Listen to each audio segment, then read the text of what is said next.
اے بچیوں والوں تمہیں مبارک ہو، اے بیٹیوں والوں تمہیں مبارک ہو۔ اپنی بیٹیوں کو کبھی برا نہ سمجھنا۔ نبی پاک علیہ الصلوۃ والسلام فرماتے ہیں جس شخص کے بیٹی ہو وہ اسے زندہ دفن نہ کرے، اسے ذلیل نہ سمجھے، تو اللہ عز و جل اسے جنت میں داخل کر دے گا۔ ایک اور جگہ نبی پاک فرماتے ہیں اللہ اکبر، یہ حدیث تو میں کہتا ہوں ختم ہے نا، اس کے بعد الفاظ ہی نہیں بچتے۔ بہت ساری بیٹیوں کی فضیلت کی حدیث ہے، مگر یہ حدیث ادھر جا کے لگتی ہے، دل کو چھو لیتی ہے۔ سنو تو صحیح اس کے الفاظ کیا ہیں۔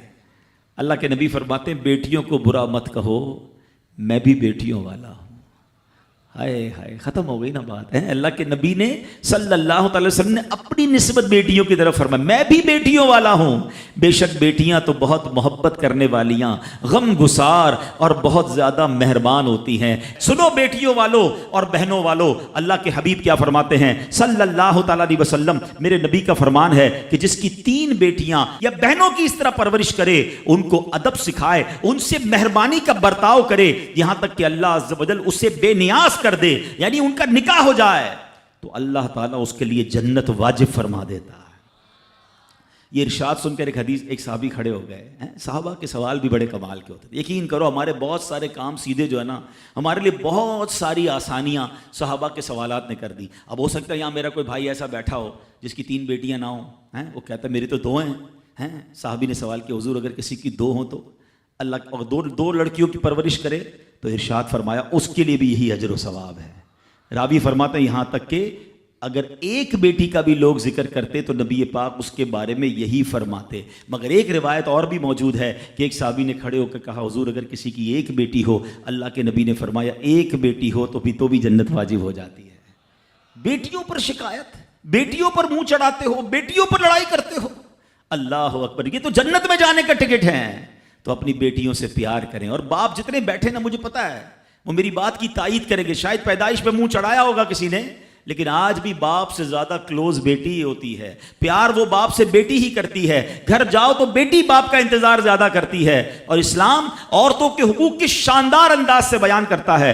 اللہ کے نبی علیہ الصلوۃ والسلام فرماتے ہیں جب کسی کے ہاں لڑکی پیدا ہوتی ہے، سنو، گھر پہ مہمان آئے تو اچھا لگتا ہے نا، اور کوئی بڑا اہم مہمان آ جائے، کوئی بڑے بزرگ آ جائیں تو کتنا خوش ہو جاتے ہیں آپ۔ کئی ایسے بزرگ ہوں گے، کئی ایسے علماء ہوں گے، کوئی ایسی شخصیت ضرور ہوگی جس کو آپ اپنے گھر بلانا چاہتے ہوں گے، مگر آپ سوچتے ہوں گے یار وہ میرے گھر کیسے آئے گا، بہت بڑا آدمی ہے، بڑا مصروف شخص ہے، پسند تو مجھے بہت ہے مگر میں گھر نہیں بلا سکتا۔ سنو، جب تمہارے گھر بیٹی آتی ہے تو پتہ ہے کون مہمان آتا ہے؟ اللہ کے نبی فرماتے ہیں جب کسی کے ہاں لڑکی پیدا ہوتی ہے تو اللہ عز و جل فرشتوں کو گھر بھیجتا ہے۔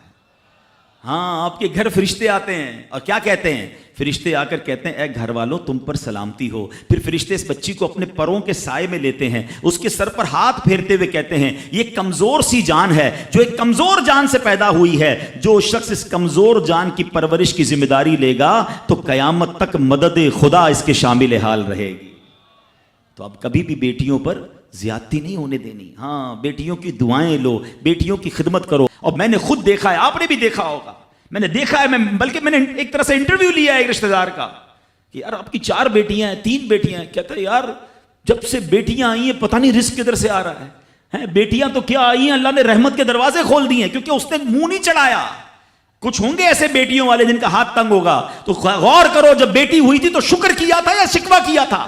اللہ نے تو بھیجی تھی رحمت تمہارے گھر پہ، تم نے اس وقت بھی اللہ کو ناراض کیا، بیوی کو گالیاں دی، ہنگامہ کیا، اب کہتے ہو رحمت نہیں آ رہی۔ تم نے تو کتنی ناشکری کر لی۔ اگر تم سجدہ شکر ادا کرتے، اللہ کی بارگاہ میں رضا راضی رہتے، اللہ بیٹیاں تو دیتا مگر تم پر رحمت کے اور دروازے بھی کھول دیتا۔ اور ہم نے دیکھا ہے لوگوں کے رزق کو بڑھتے ہوئے۔ تو کبھی بیٹی کی پیدائش پر آپ نے منہ نہیں چڑھانا ہے، ہاں، نہ اپنی زوجہ کو تانے دینے ہیں، اور بیٹیوں کا خیال رکھیں، بہنوں کا خیال رکھیں۔